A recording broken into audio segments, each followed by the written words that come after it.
You were this close. The job, the relationship, the goal, the version of your life you said you wanted. And then, you did something. Or you did not do something. And it slipped away. And you cannot even fully explain why you did it. This is self-sabotage. And it is not a character flaw. It is a psychological response with a very specific cause. Here is the psychology behind why we destroy the very things we want most. The first thing to understand, self-sabotage is not self-destruction. It is self-protection. Your subconscious is not trying to ruin your life. It is trying to keep you safe. Safe from failure. Safe from rejection. Safe from the vulnerability that comes with actually getting what you want. The problem is, your subconscious cannot tell the difference between a real threat and an uncomfortable opportunity.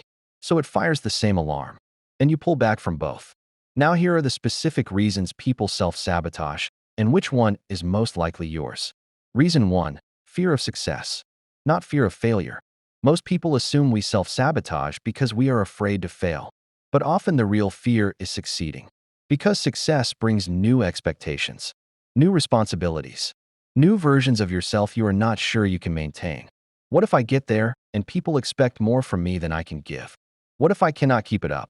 So the subconscious removes the risk by removing the success before it can become something you might lose. Reason 2. You do not believe you deserve it. This one runs deep. It is usually installed in childhood by how love was given, by what you were told about yourself. People like me do not get things like that. I am not the kind of person who succeeds. These beliefs do not announce themselves.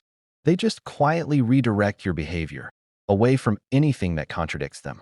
Getting the thing would prove the belief wrong, and the subconscious would rather lose the thing than lose the belief.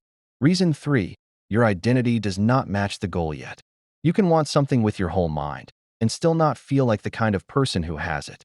Wealthy people do not just have money. They see themselves as someone who has money. The behavior always follows the identity. If the identity has not changed, the behavior will keep returning to the old baseline. Reason 4.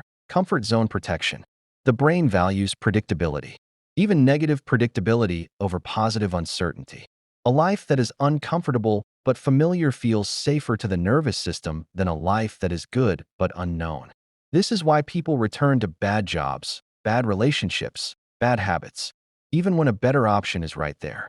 Reason 5. Fear of being seen. Really seen. Success makes you visible. And visibility means people can see you, including when you fail. Staying small keeps you invisible.